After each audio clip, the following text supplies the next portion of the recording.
Use the referral link in the description to g2a.com for all of your Xbox codes, PlayStation codes and video games, and be sure to use the code CHES at checkout to get yourself 3% cash back. Hey guys, welcome to episode number 6 of the Sunderland career mode here on FIFA 19. It's December, it's the final month before the transfer window, so we are going to have to be talking about money at some point in today's episode. We don't have much to spend, but we are starting the FA Cup journey today. It's the second round, so we weren't in the first round, but we're in the second. We've got Cheltenham away, I'll be playing that. I would like to go on a cup run in the FA Cup, if only to raise some extra prize funds for next year's transfer budget, because the side clearly needs gutting, and a lot of new players brought in. We've also got Bristol Rovers at home. We'll simulate the home game. So Bristol Rovers at home. We also have Bradford City at home and Shrewsbury Town at home as well. Before that, we have 2 away games. Midweek one against Accrington on the 19th. And then another away game against Portsmouth on the 22nd. That will be they will be the other 2 played games. We'll play Cheltenham, we'll play Aki Stanley, we'll play Portsmouth, and we'll simulate the rest. The third round of the FA Cup won't be until January, so if we get through here against Cheltenham, which I'm hoping we will, but if we do, then it will probably be here and replace the Charlton game, which will then get moved for the month of January. Now, I do need your feedback. We don't yet have the money available to bring in Sean Maguire from Preston North End, and we know we want him for our front line. So I am going to have to sell someone. I'm leaning more towards Aidan McGeady, purely because of his age. It's just a shame that obviously he's been with the club for a while and is one of the best players we have, but because of the nature of career mode, his stats are going to start to drop. He'll become less and less effective, and it's not going to be worth having him in the squad. So we can get more for him now, so it makes sense to perhaps sell him now. But I will wait for your feedback on that before we go any further and actually make that sale. I do have players that can come in his place. Obviously, he's not in the starting 11 at the moment. Lyndon Gooch on the right-hand side starts there, and I believe Lewis Morgan is only on loan, but I will have to double-check that. We also have a couple of other players who can fill in those wide areas. We're going to continue on with the 4-4-1-1 that we used in the last game of the last episode against Barnsley, which obviously didn't still come away with a victory from, but we played much better and were much more effective in the forward areas. So I'm gonna continue with that. And hopefully we will see the fruition of that in today's episode. So we'll start this game against Cheltenham. We'll simulate Bristol Rovers, and then we'll play Aki Stanley and Portsmouth, and then simulate Bradford and Shrewsbury Town. Right? Okay? Good. I shall see you in game. We'll loft it over out wide here to Broom, shifting the ball from one side to the other to try and stretch my defensive line. How is Bennett on his own there? Both posts hit. Adam Matthews will get rid of it. If my defenders could pay attention to the runs of players in the middle, that would be wonderful. Cheltenham quite literally could not have come closer to scoring a goal. Off one post, across the goal line and off the other, and cleared away by Adam Matthews. That was absolutely ridiculous from the 2 central defenders. They left Tyrone Barnett all alone in the middle there. I don't understand what they think they're doing. We said this squad needs gutting, and that was just yet more evidence of it. Honeyman into low. Oh, I tried to get that actually to the man who stood next to him, and he tried to play it forward frustratingly. Barnett there. That's better, Jimmy Dunn. Well done. You see, you can defend and follow the runs of attacking players. Why couldn't you have done that a moment ago?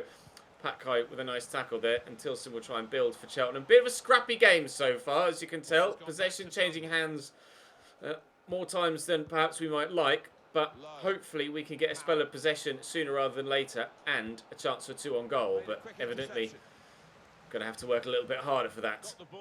Here's Tilson again. Tyrone Barnett, by far the closest either side of come to a goal was through him earlier on. Broom with the delivery. Well, the keeper's gone to punch that and missed it. McLaughlin, what are you doing, mate? Honestly, this side just needs gutting. Whoever it was in the comment section of the episode before last, I mentioned you in the last episode, I apologise, I can't remember your username, but when you said you've done 3 series with, 3 different saves with Sunderland, and you mentioned that you needed to gut the side every single time and just replace everyone, you weren't wrong. This team is just dead. No wonder Sunderland had so much problem getting themselves out of League One this season, and in the end still weren't able to do it. Destined for another season in League One IRL, and if things don't improve in this save, we might be destined for another season in League One in this save as well. And we are playing better, but still not playing well enough so far. Barnett with a delivery. Away by Flanagan, but only as far as Dawson. Not the obvious way to keep hold of possession. Catamol. Through there to George Honeyman.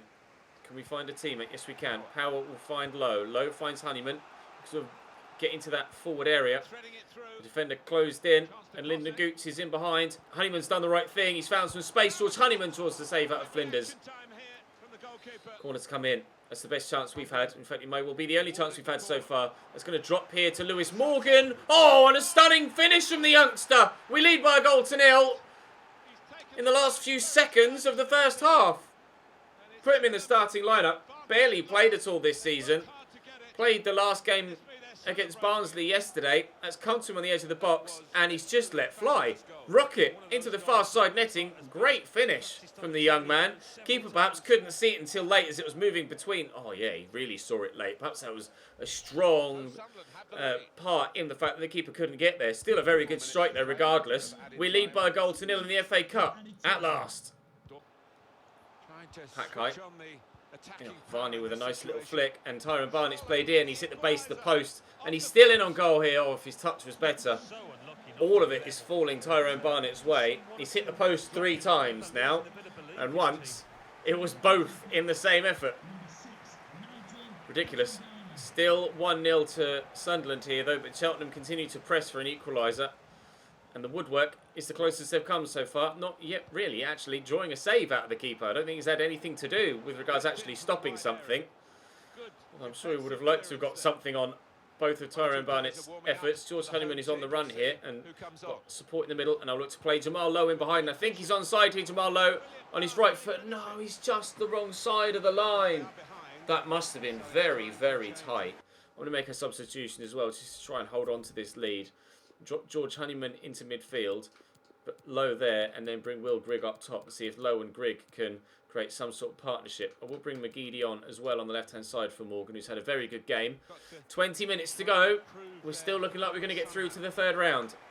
Jamal Lowe, inside there to Will Grigg, trying to turn it in our favour now and ensure we get this victory. Nice footwork from Lyndon Gooch. Return, we'll pull it back. Jamal Lowe tries to do the same. Will Grigg was waiting but won't find it at his feet yet. McGeady could win that header but he's not tall enough. And Packeye will try and clear here. The referee in the way for Cheltenham, and it has to be now. It has to be now, and it won't be. That will be game, and we're through to the next round of the FA Cup. Exactly what we needed in that fixture. Delighted with that. Right, let's head back now and see if we can't add a win in the league to the repertoire of today's episode. I only created 2 efforts in that game. I need to be better in the next one. Right, Bristol Rovers at home next. This should certainly be a winnable game. We're 4th in the league. We could go above Barnsley, I think, if we win. We're in okay form, Bristol Rovers. Lost last time out against Walsall, but there's no reason why they can't pick up victory against us here. But Riley gives them a 1-0 lead, but Lyndon Gooch equalises. I would like to get victory at home. Low scores from striker. He's not done that for me yet, although he has come close with that header off the post against Barnsley yesterday. See what we can do. Another one for Lowe.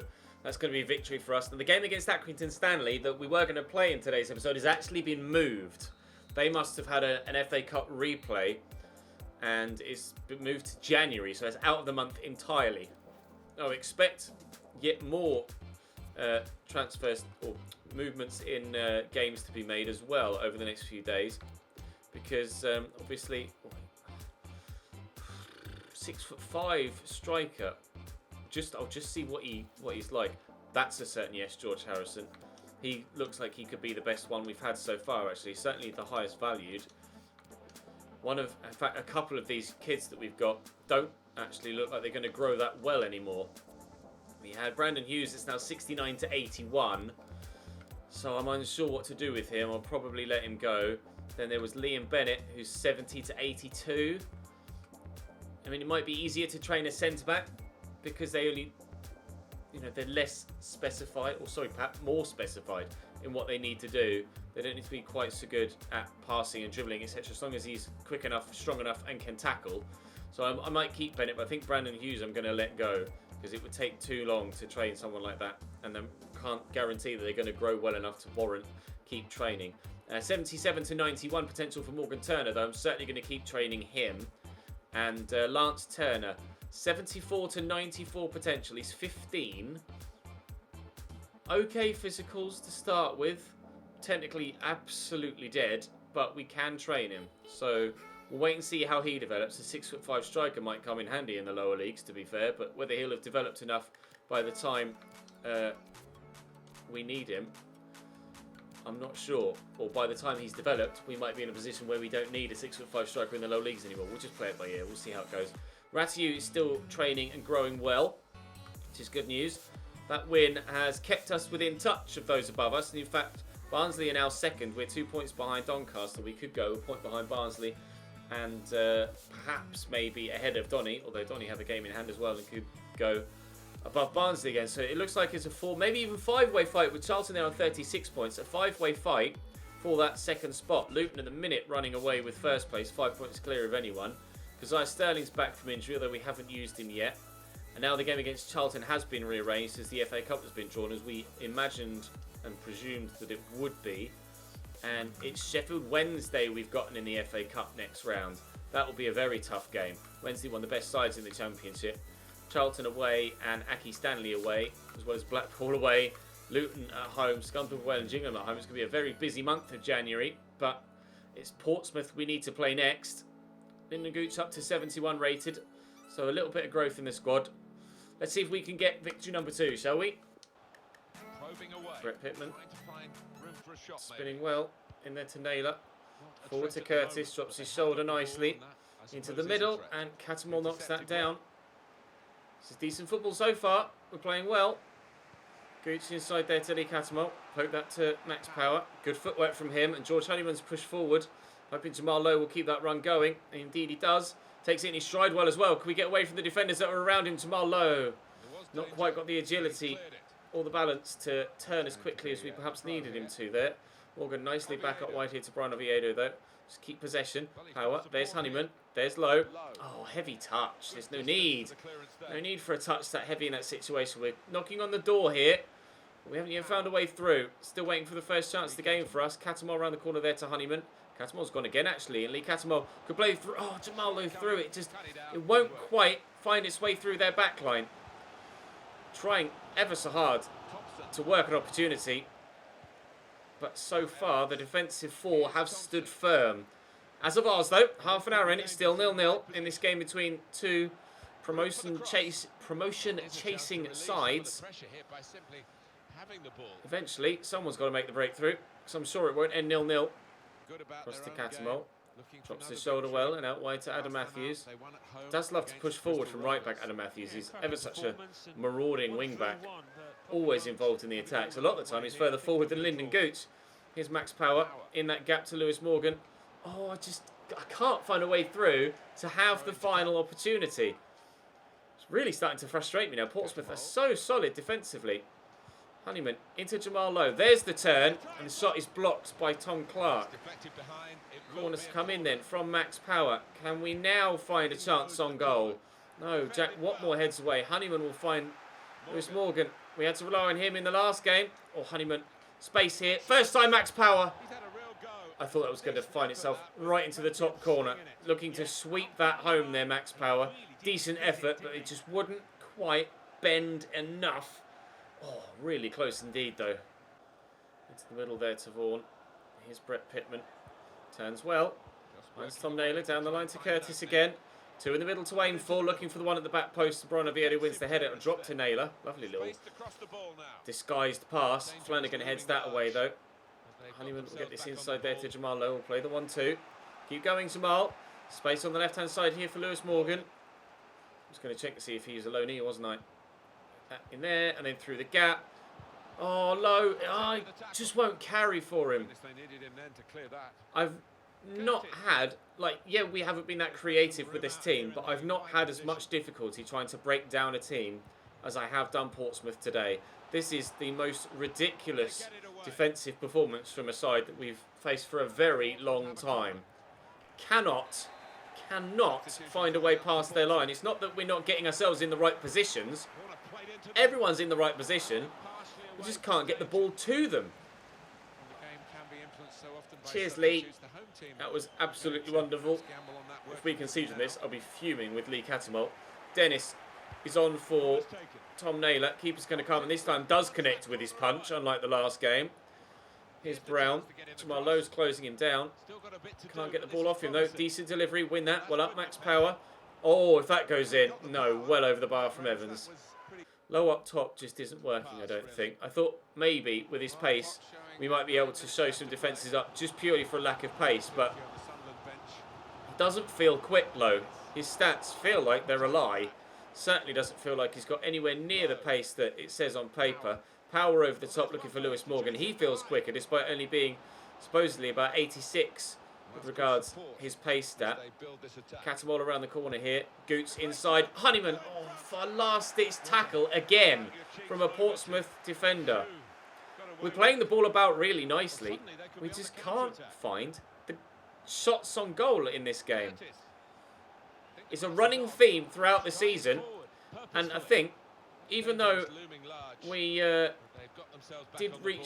did miss out on playoff football with Cambridge United in the first season, in the other RTG in League 2, this does feel like it's going to be more difficult a task. It feels like it's actually the most I've struggled with any team on FIFA 19. So hopefully you guys are enjoying that struggle. I know a number of you are. 0-0. A draw, a goalless draw at Fratton Park. That, a picture speaks 1,000 words, as they say. 2 shots each. 1 on target for me, none on target for them. A real stalemate. The definition of stalemate, I think. Oh, dearie me. We've got a couple of simulated games coming up. In fact, no, it might just be the one midweek there against Bradford, and then we'll play the one against Shrewsbury at home. So we'll sim the one against Bradford. We've dropped down to 5th now. We've got a game in hand on a couple of the teams around us, so we could rise ourselves a little bit higher up. But when we started the season, we looked in great form. It looked like we might well be... and I need to change this, I think, because I'm going to take Bennett out of there. Not Bennett. Yeah. Was it Bennett or Turner? One of the two. I was going to take one of the two out. I'll have to double check. We thought we were going to be gunning for automatic promotion. The way things are transpiring halfway through the season now, it's going to be difficult to just hold on to a playoff spot. We'll sim this one against Bradford and then go and play Shrewsbury. I'm not sure who it is that I'm going to have to sell to try and turn this around, but I just want Sean Maguire. I want to play a 4-4-2 with Sean Maguire and Will Grigg up top. I'll try a 4-4-2 against Shrewsbury and see if we can get anything out of it in that game as well. Maybe try Low up top with a partner. Maybe if he's playing 1-2s with a partner that's right up there with him, we might be able to get a bit more out of him in a striking role. It does say he can play striker on his in his information, so he's used to that role. He's clearly scoring in simulated games. That's his 3rd in 2 simmed games so far today. And it might be literally the only thing that happened in the game against Bradford. Barely anything happened against Portsmouth. And now barely anything happened against Bradford as well. But we got the victory, and that's the most important thing. Morgan Turner wants out, apparently. And I'm going to have to decide here. Morgan Turner was the one I wanted to keep. Liam Bennett was the one I wanted to let go. 70 to 82. No, I keep him for now. I'll keep him for now. We let the CDM go, didn't we? And he's more specialised than Liam. He's got the physical stats. 79 jumping, 80 strength. He could be decent if we just train his tackling, and then we might be able to get something decent out of him. It was Morgan Turner, though, wasn't it, that wanted to get promotion up to the first team. What's his jumping? 72. He doesn't really look like he's suited to right back or centre back, to be fair. He could grow well enough for us to be able to sell him on for a decent profit later on in the save. Pretty sure it was Morgan, wasn't it, that wanted to come up? No, I'll leave Liam Bennett. It certainly wasn't him. Right, Shrewsbury at home next then. We're 4th with that win, and still only 3 points off Barnsley, who are 2nd, with the game in hand. So win this game against Shrewsbury, all this talk of maybe not even fighting for a playoff spot, we're still within touch of those above us. It's only Luton that seem to be having the best of form so far, and their lead at the top has been cut slightly. Nobody seems to want to go all out for the title, although certainly James Collins is doing his best for Luton, with being their top goal scorer at the minute. Right, Shrewsbury at home coming up next, and I will change formation to a 4-4-2 before we get there. Let's do that. We'll play the 4-4-2 flat rather than holding, because I want to drop Honeyman into midfield, and Lee Cattermole just isn't quite. I'm going to play Cattermole over Max Power, though, I think. Yeah, Cattermole over Max Power, because we want to make the most of Lee Cattermole whilst we've got him. Do I take Jimmy Dunn out? He'll be alright for now. We'll continue to play that team.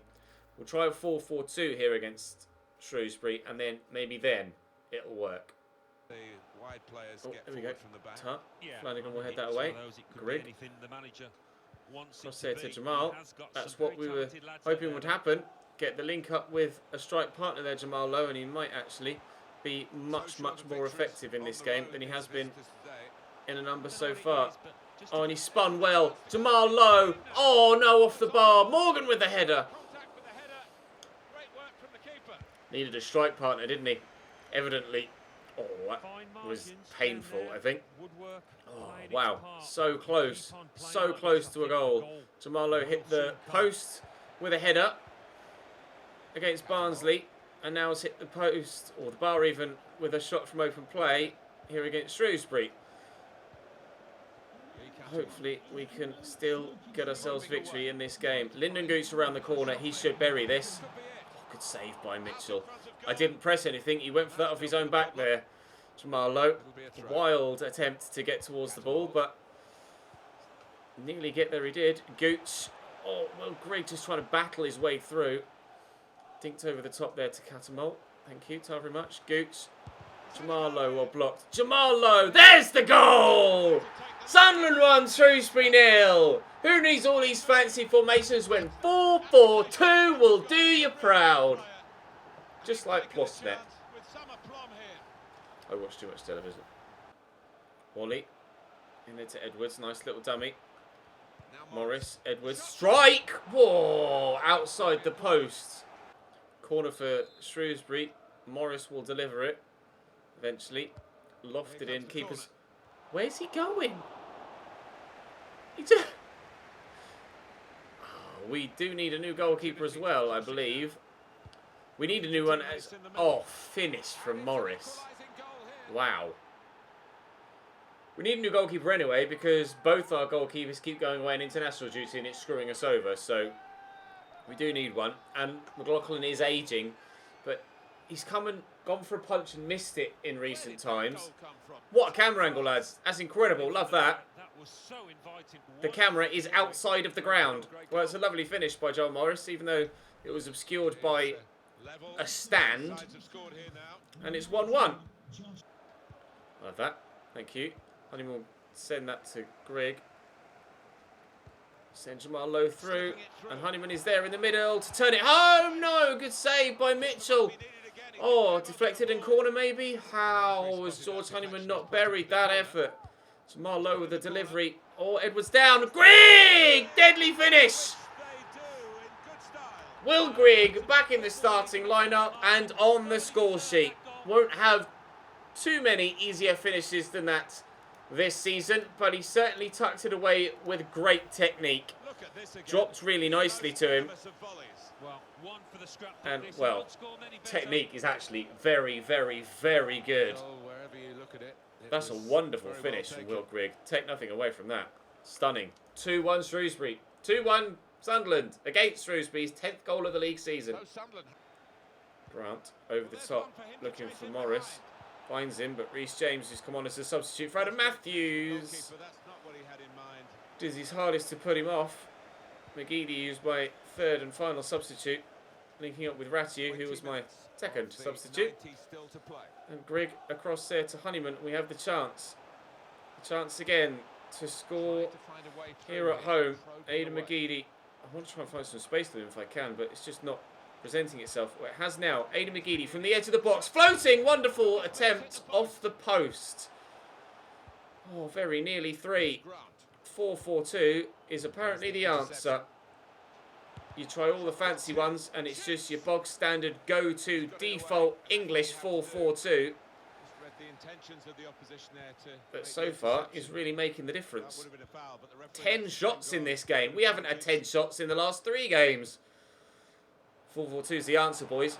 And once we get Sean Maguire in up top alongside Grigg as well, and have Jamal Lowe out wide to replace the aging McGeady, we will be set. Jamal Lowe, runner from midfield. No, it's Will Grigg, who was just sat a little bit deeper. Jamal Lowe, all the space. Jamal Lowe, shot blocked. Could have looked for a teammate perhaps, but we've got a bit of tunnel vision there. Can we get to that, Linden? No, we can't. He's a bit tired. There's still 2.5 minutes to go. Plenty of time for Shrewsbury to work something with this attack if they hadn't kicked the ball off the field of play. That should be game, hopefully. All we've got to do is hold on to possession now, which we have done, actually, well, it feels like we've done quite well throughout the game, although I have given it away. And that ball over the top is loose from them, albeit Jimmy Dunn just let it hit him. And that should be victory for Sunderland Football Club. It is. 4-4-2 is what we'll stick with. We tried the 4-2-2, and initially I did think that was making a slight difference, didn't I? We weren't far away with a 4-2-2. We just needed all 4 midfielders to be on the same line. 11 shots, 5 on target. Have we now finally found our solution? We shall find out in the month of January next time around, but I'm going to stick with the 4-4-2. Do need your feedback, though, for the January transfer window. Someone has to go for Sean Maguire to come in. And who that someone is up to you guys. Value. I could maybe recall... I don't know whether I could sell him. I don't want to risk it. Aidan McGeady's 32. So maybe we sell him. I would... Because nobody else has really valued much. Will Grigg obviously wants to stay. We want to stay. A couple of others are on loan. And that... There's nobody else massively that I want to get rid of. Maybe Leadbitter, but I'm not sure whether 900 grand is going to be enough. I talk about selling Leadbitter and then still having to sell someone else. So I think Aidan McGeady is going to be the man that leaves. I'll add him to the transfer list. But if you guys reckon there's someone else that should leave instead of Aidan McGeady, then do let me know. But I think Aidan McGeady might be the man to make way. He might well be the man to make way. We shall wait and see. But for now, where's Max Power? There. We should have Kazai Sterling on the bench, because he's now fit-ish again. For now, that's going to be all for today, though, lads. Thank you very much for watching. Do drop the video a like if you enjoyed. Subscribe to the channel too to make sure you don't miss out on any more content. 09 wants a little bit more first-team football. Well, he played in goal not too long ago, mate. But for now, he'll have to settle for a place on the bench. Gooch is growing well, actually. He's up to 71 this year, and he's one of my better players. So really pleased to see him continuing to respond to the training regimes. For now, though, that's all. Thank you very much for watching, guys. I'll see you later.